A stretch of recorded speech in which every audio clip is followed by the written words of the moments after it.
তামিলনাড়ুতে মালগাড়িতে ভয়াবহ অগ্নিকাণ্ডের ঘটনা ঘটেছে। তিরুভাল্লুর স্টেশনের কাছে ডিজেলবাহী মালগাড়ি লাইনচ্যুত হয়ে যায়। লাইনচ্যুত হওয়ার পরই ট্রেনে আগুন ধরে যায়।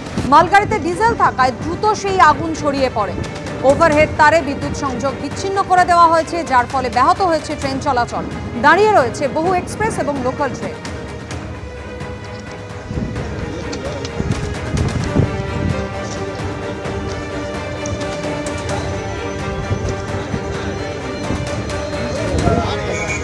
তামিলনাড়ুর তিরুভাল্লুর স্টেশনের কাছে এই ভয়াবহ ঘটনা ঘটে।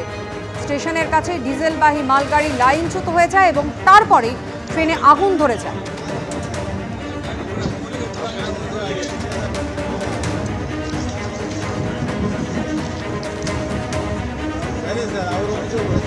কালো ধোঁয়ায় ঢেকে যায় চারপাশ।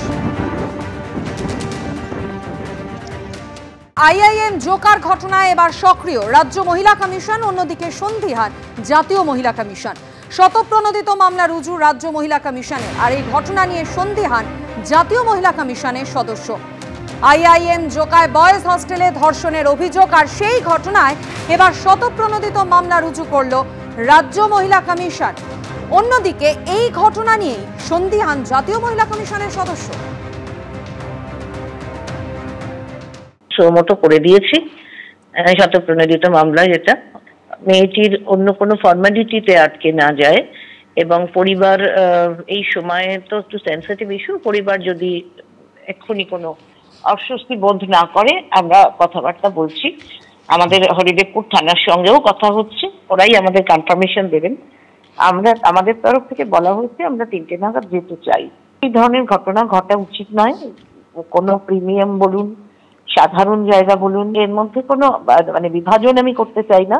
কোথাওই এই ধরনের ঘটনা অভিপ্রেত নয়। শাস্তি না হলে মানুষ বোধহয় বুঝতে পারছে না, যারা এই ধরনের ক্রিমিনাল মাইন্ডেড, যারা এরকম কাজ করে ফেলছে, তারা হয়তো বুঝতে পারছে না যে এর একটা সাংঘাতিক চূড়ান্ত শাস্তি হতে পারে। আমরা যে খবরগুলো, ডেটাগুলো এখনো অবধি জোগাড় করেছি, তার মধ্যে খুব পরিষ্কার ভাবে কোনো জায়গায় রেপ কথাটা যিনি ভিকটিম তিনি উল্লেখ করেননি। তিনি লিখেছেন যে সেক্সুয়াল অ্যাসল্ট আমাকে কিছু খাইয়ে করা হয়েছিল।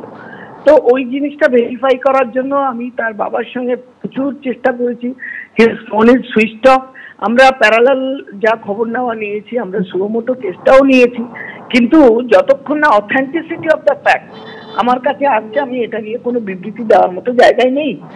অফকোর্স মেয়েটির স্বার্থ, তার সম্মান, তার সুরক্ষার জন্য আমরা পাশে আছি, উদ্বিগ্ন, এবং যা যা করার করব। কিন্তু আদৌ ঘটনাটি কতখানি ঘটনা, কারণ বাবা বলছে রেপের মতো কোনো ঘটনা নেই, বাবা মিথ্যে বলছে না। মেয়ের বয়ান, সে বয়ানেও কোথাও লেখা নেই যে তাকে রেপ করা হয়েছে, লেখা আছে তার উপর সেক্সুয়াল অ্যাসল্ট হয়েছিল, কিছু মাদক জাতীয় খাইয়ে দেওয়া হয়েছিল।